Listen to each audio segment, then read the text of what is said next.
of our lead instructors who's working today is on a different school, but one of our lead instructors here used to race IndyCar in the mid-90s to the mid-2000s.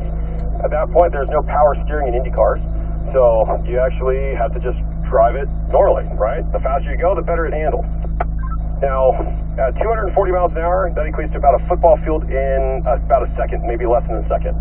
Now, if you're thinking, man, that's going pretty fast. Of course it is. It is going fast. JJ used to race NASCAR.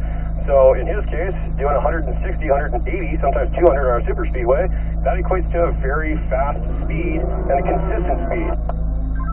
My whole thing with this, from an analogy standpoint, is that like Teddy and I, we have raced before and all that stuff too. You have to be ahead of the vehicle for what you're doing at that time frame. If we're doing 15, but we're only looking for that 15, then we're already going to be behind it.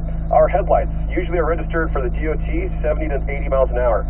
So if we're doing 120, we're already 40 miles an hour or 40 miles behind the car at that point because of the fact that we can't see anything than what those headlights are giving you at that time frame.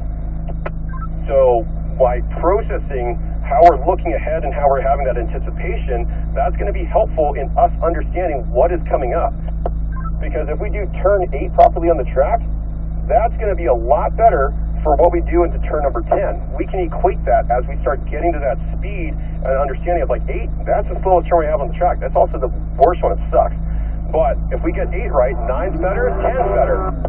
And if 10's better, that's an entire straightaway worth of speed that we have. You can gain upwards of 5+ miles an hour because you do turn 8 right under the brake zone for turn 1. That's how important it is. So that's what we're trying to do now with that precision standpoint. This next part, what we're going to do now is something a little bit different. We're going to do this like when we're on the track, accelerating the straight lines, slowing it down to help make the car turn for the corners, and then we're going to get that acceleration for the exit on the straightaway. All right. Paul, let's do it.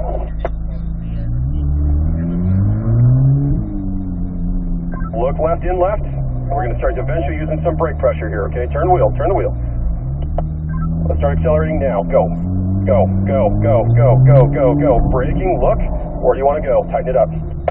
Speedy, coming up. Now let's start accelerating. Go, now. Look left in left on the brakes. Speedy, coming up. Accelerate now. Go. You got it straightaway. Let's do it. Back to brakes. Slow in. Take your time now. Maintain it to the center of the corner. Now accelerate out. Look. Braking. Good. Stabilize the front. Be patient. Get that acceleration now. Back into the line. There we go. Speedy, let's do it. Accelerate now. Go. On to the brake.